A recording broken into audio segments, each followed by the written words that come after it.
நிலையான புகழுக்குரிய தூய்மை மிகு நற்கருணைக்கு எல்லா காலமும் ஆராதனையும் புகழும் ஆட்சியும் உண்டாக கடவது. நிலையான புகழுக்குரிய தூய்மை மிகு நற்கருணைக்கு எல்லா காலமும் ஆராதனையும் புகழும் ஆட்சியும் உண்டாக கடவது. நிலையான புகழுக்குரிய தூய்மை மிகு நற்கருணைக்கு எல்லா காலமும் ஆராதனையும் புகழும் ஆட்சியும் உண்டாக கடவது. ஆண்டவருக்குள் பிரியமான சகோதர சகோதரிகளே, ஆண்டவருடைய பிரசன்னம் நம்மோடு இருக்கின்ற பொழுது நம் ஒவ்வொருவரையும் எந்தவித தீங்கும் பொல்லாப்பும் அணுகாது. ஆகவே இது இந்த நாளில் அப்பத்தின் முடிவில் ஆண்டவர் தன்னுடைய பிரசன்னத்தை வெளிப்படுத்தி கொண்டிருக்கிறார். ஆகவே அந்த ஆண்டவர்கிட்ட, தெய்வமே உடைய பிரசன்னம் எங்களுக்கு போதும், உடைய பிரசன்னம் எங்களை ஆளுகை செய்யட்டும், உடைய பிரசன்னம் எங்களுக்கு தேவையான வழிகாட்டுதலை தரட்டும் என்று சொல்லி தூதர்களோடு இணைந்து, இது புனிதர்களோடு இணைந்து, அன்னை மரியாளோடு இணைந்து ஆண்டவருடைய பிரசன்னத்தை நாம் போற்றி புகழ்ந்து பாடுவோம்.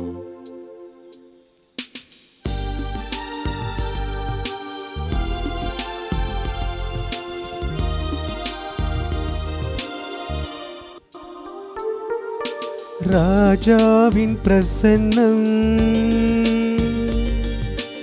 எப்போதும் ஆனந்தம், மகிமையின் ராஜனை தரிசிக்கும் நேரமே. ராஜாவின் பிரசன்னம் எப்போதும் ஆனந்தம், மகிமையின் ராஜனை தரிசிக்கும் நேரமே. அன்பே அன்பே அன்பே என் அன்பே, அன்பே அன்பே அன்பே என் அன்பே.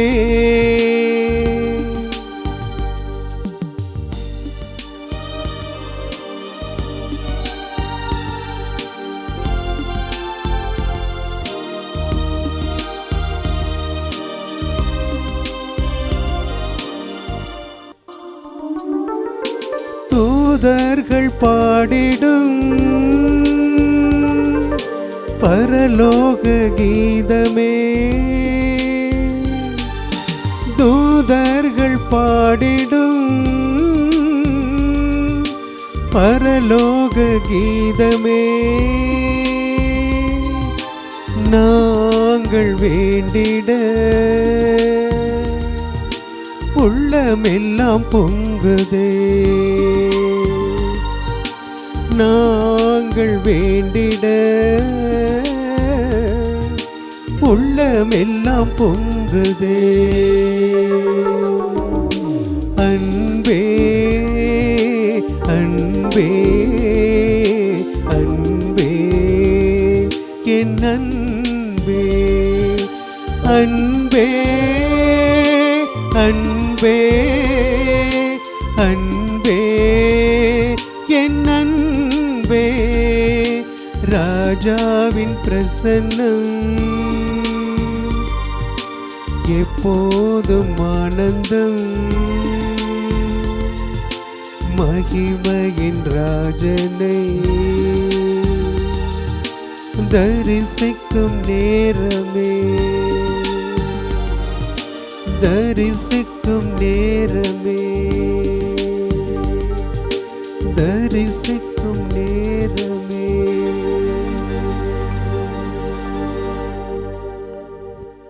ஆண்டவர் இயேசுவுக்குள் பிரியமான சகோதர சகோதரிகளே, எபேசியருக்கு எழுதிய புத்தகம் அதிகாரம் 5 இறை வார்த்தை 15 நாம் இவ்வாறு வாசிக்கிறோம்.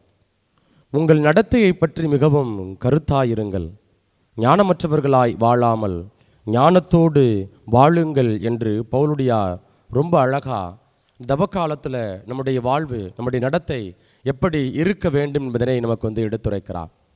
இன்றைக்கு நம்ம எல்லாத்துக்கும் பெரும்பாலான மனிதர்களுக்கு பார்க்குறோம், இந்த சுகர் இருக்குது, ப்ரெஷர் இருக்கிறது, மற்ற இதர நோய்கள், உடல் சார்ந்த பிரச்சனைகள், நோய்கள் எல்லாமே இருக்கிறது. அப்போ மருத்துவர்கள் நமக்கு சொல்லக்கூடிய ஒரு அழுத்தமான பதிவு என்ன அப்படின்னா, குறைந்தது நீங்கள் ஒரு 20 நிமிடம் நீங்கள் ஒரு நல்ல ஆக்கப்பூர்வமான ஒரு வாக்கிங் நீங்கள் போங்க, நல்லா ஒரு பிரிஸ்காக நீங்கள் நடந்துட்டு வாங்க, அந்த உடல் இரத்த ஓட்டம் சீராக நமக்கு இருக்கும். அப்புறம் மற்ற காரியங்கள் எல்லாமே மனது நல்லா புதுப்பொழிவோட புத்துணர்வோடு இருக்கும் அப்படின்னு சொல்லி மருத்துவர் எல்லாருமே என்ன செய்கிறாங்க அப்படின்னா இன்றைக்கு பரிந்துரைக்கிறார்கள். அப்போ உடல் பயிற்சி, அந்த நடத்தல் என்பது மிக முக்கியமான அவசியமான ஒன்றாக நமக்கு இருக்கிறது. இன்றைக்கு பெரும்பாலான நேரங்கள் என்ன அப்படியே முடங்கி போய் இருக்கையில் அப்படியே முடங்கி போய் அப்படியே நாம் போய்கொண்டு இருக்கிறோம். அதனால் நிறைய உடல் சார்ந்த பிரச்சனைகள் நம்முடைய வாழ்க்கையில் வருகிறது. இப்போ நடக்கலை, நம்முடைய அன்றாட வாழ்க்கையில் ஒரு குறைந்தது 20 நிமிடம் அல்லது 30 நிமிடம் நம்ம நடக்கலை அப்படின்னா நம்முடைய உடலில் என்ன செய்யணும், நம்மளை அறியாமலேயே தொற்று நோய் அல்லது நோய்கள் வருகின்றன. அப்போது நம்முடைய உடல் பலவீனமாக மாறுகின்றது. இரண்டாவதாக என்ன அப்படின்னா, இந்த உடல் நடக்கலை அப்படின்னா நம்முடைய உடலை நாம் அன்பு செய்யவில்லை என்பது தான். அப்போது இந்த தவக்காலத்தில் நான் அல்லது என்னுடைய உடலை நான் பராமரிக்கணும் அப்படின்னா, எந்த விதமான தீங்கும் எந்த விதமான நோய் நொடியும் நம்மை அணுகாதபடி பாதுகாக்கணும் அப்படின்னா, நம்ம குறைந்தது ஒரு 30 நிமிடம் நம்ம என்ன செய்யணும், அன்றாடம் ஒவ்வொரு நாளும் நாம் நடக்க வேண்டும். அது நமக்கு நம்முடைய உடலுக்கு நோயிலிருந்து நம்ம பாதுகாக்கிறது, நம்முடைய உடலுக்கும் நமக்குமான ஒரு ஆத்மார்த்தமான உறவு நமக்கு கிடைக்கிறது. அதே போல தான் இயேசுவினுடைய போதனையின்படி வாழாமல் கிறிஸ்துவுக்கு ஏற்றபடி நம்ம வாழலை அப்படின்னா எப்படி உடல் நோய் நமக்கு வருகிறதோ, அதே போல் கிறிஸ்துவனுடைய போதனைப்படி வாழலை அப்படின்னா நாம் தீய ஆவியால் சாத்தானால் சோதிக்கப்படுவோம், சோதனைக்கு உள்ளாக்கப்படுவோம். தேவையில்லாத பழக்க வழக்கங்கள், தேவையில்லாத சிந்தனைகள், அப்புறம் சண்டை சச்சரவு, உறவு சார்ந்த பிரச்சனைகள், இப்படி பல்வேறு விதமான இடரல்களுக்கு நம்ம என்ன செய்வோம் அப்படின்னா உள்ளாக்கப்படுவோம். ஆனால் அதே வேளையில் கடவுளுடைய சொல்படி நாம் நடந்தோம் அப்படின்னா நமக்கும் கடவுளுக்குமான ஒரு ஆத்மார்த்தமான உறவு என்னன்னா நிச்சயமாக கிடைக்கும். அது ஆழப்படும். ஆகவே இந்த தவக்காலத்தில் நம்ம என்ன செய்யணும் அப்படின்னா, ஆண்டவரை போல நாம் நடக்க வேண்டும். அதான் பவுலுடையார் சொல்கிறாரு, உங்கள் நடத்தையை பற்றி மிகவும் கருத்தாயிருங்கள், ஞானமற்றவர்களாய் வாழாமல் ஞானத்தோடு வாழுங்கள். அப்போ இந்த தவக்காலத்தில் ஆண்டவரே, நான் ஏன் மனம் போன போக்கில் வாழாமல் ஞானத்தோடு முன்மதியோடு உம்முடைய விருப்பத்தின்படி நடக்க எனக்கு தேவையான அந்த வழிகாட்டுதலை, அந்த ஞானத்தினை எனக்கு தாரும் என்று சொல்லி நம்மையே நாம் இந்த பாடல் வழியாக ஒப்பு கொடுத்து ஜெபிப்போம்.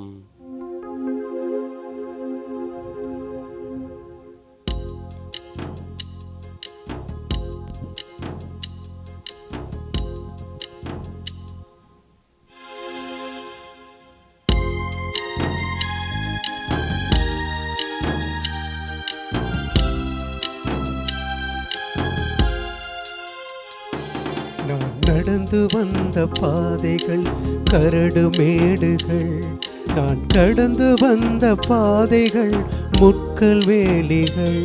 நான் கடந்து வந்த பாதைகள் கரடு மேடுகள், நான் கடந்து வந்த பாதைகள் முட்கள் வேலிகள். நடக்க முடியல டாடி, நடக்க முடியல, நடக்க முடியல இயேசுவே, நடக்க முடியல. தாங்கி கொள்ளுங்க, கரத்தில் ஏந்தி கொள்ளுங்க, தாங்கி கொள்ளுங்க, கரத்தில் ஏந்தி கொள்ளுங்க. நான் நடந்து வந்த பாதைகள் கரடு மேடுகள், நான் கடந்து வந்த பாதைகள் முட்கள் வேலிகள். ஆமாண்டவரே, எங்கள் நடத்தையை குறித்து நாங்கள் கவனமாக இருக்க வேண்டும் என்று இந்த தவக்காலத்தில், குறிப்பாக இன்றைய நாளில் நீ எங்களை வலியுறுத்தி கொண்டிருக்கிறீர். ஆண்டவரே, இது பல நேரங்களில் எங்களுடைய சுயநலத்தினால், எங்களுடைய பலவீனத்தினால் நாங்கள் தடுமாறி விழுந்து கொண்டே இருக்கிறோம். ஆண்டவரே, கடந்த நாட்களில் நாங்கள் செய்த தவறுகள், உமக்கு எதிராக செய்த துரோகங்கள் அனைத்தும் நாங்கள் அர்ப்பணம் செய்கின்றோம். ஆண்டவரே, நீரே எங்களுக்கு தேவையான பலனை கொடுத்து இந்த தவக்காலத்தில் உம்மை போல் நடக்க எங்களுக்கு தேவையான ஞானத்தை வல்லமையை தாரும் என்று சொல்லி நம்மையே நாம் ஆண்டவருடைய பாதத்தில் ஒப்பு கொடுத்து ஜெபிப்போம். என் சுயபலத்தால் ஓடி பார்த்து ஓட முடியல, என் மனபலத்தால் நடந்து பார்த்து நடக்க முடியல. என் சுயபலத்தால் ஓடி பார்த்து ஓட முடியல, என் மனபலத்தால் நடந்து பார்த்து நடக்க முடியல. என் தோள் பலத்தால் சுமந்து பார்த்து சுமக்க முடியல, என் கால் பலத்தால் கடந்து பார்த்து கடக்க முடியல. என் தோள் பலத்தால் சுமந்து பார்த்து சுமக்க முடியல, என் கால் பலத்தால் கடந்து பார்த்து கடக்க முடியல. நடக்க முடியல டாடி, நடக்க முடியல, நடக்க முடியல இயேசுவே, நடக்க முடியல. தாங்கி கொள்ளுங்க, கரத்தில் ஏந்தி கொள்ளுங்க, தாங்கி கொள்ளுங்க, கரத்தில் ஏந்தி கொள்ளுங்க. நான் கடந்து வந்த பாதைகள் கரடு மேடுகள், நான் கடந்து வந்த பாதைகள் முட்கள் வேலிகள். நான் நடந்து வந்த பாதைகள் கரடு மேடுகள், நான் கடந்து வந்த பாதைகள் முட்கள் வேலிகள். அன்பின் பரலோக பிதாவே, இது எங்களுடைய வாழ்வு எப்படி இருக்க வேண்டும், எங்களுடைய நடத்தை எப்படி இருக்க வேண்டும் என்று இது இந்த நாளில் நீர் எங்களுக்கு கற்றுக் கொடுத்திருக்கிறீர். ஆண்டவரே, நாங்கள் மனம் போன போக்கில் வாழாமல் இந்த தவ காலத்தில் உமக்கு உகந்த வாழ்க்கை வாழ எங்களுடைய நடத்தையினை, செயல்பாடுகளை சீர்தூக்கி பார்க்க ஆண்டவரே எங்களுக்கு தேவையான வல்லமையை தந்திரமடையாய் மன்றாடி வென்றோம். இதோ ஞானமற்ற பிள்ளைகளாய் வாழாமல் ஞானத்தோடு முன்மதியோடு வாழ வேண்டிய அருளை வல்லமையை எங்கள் ஒவ்வொருவருக்கும் நீர் நிரம்ப தருவீராக. கடந்த காலத்தில் செய்த எல்லா விதமான குற்றங்கள், பாவ நாட்டங்கள், ஆண்டவரே உடல் சார்ந்த இச்சைகள் அனைத்திலிருந்தும் எங்களுக்கு விடுதலை கொடுத்து, இருளான வாழ்விலிருந்து எங்களுக்கு விடுதலை கொடுத்து, ஒளியான வாழ்விற்கு எங்களை நீர் அழைத்து செல்வீராக. இவற்றையெல்லாம் எங்கள் ஆண்டவர் மீட்பெருமான இயேசுவின் நாமத்தில் ஒப்புக் கொடுக்கிறோம். எங்கள் ஜெபம் கேளும் நல்ல தகப்பனே, ஆமென்.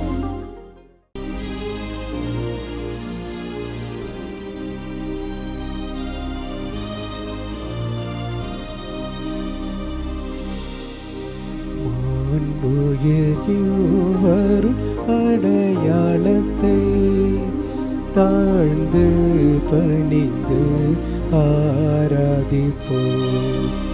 பழைய நியம முறைகள் அனைத்தும் இனி மறைந்து முடிவோ பெருக, புதிய நியம முறைகள் வருக. புலன்களாலே மனித இதனை அறிய இயலா, குறையை நீக்க நம்பிக்கையின் உதவி பெருக. தந்தையவர்க்கும் மகன் இவர்க்கும் புகழ்ச்சியோடு வெற்றியார்க்கும் மீட்பின் பெருமை மாட்சிமையோடு வலிமை வாழ்த்த யாவுமாக. இருவரிடமாய் வருகின்றவராம் தூய ஆவி ஆனவர்க்கும் அளவில்லாத சம புகழ்ச்சி என்றுமே உண்டாகுக.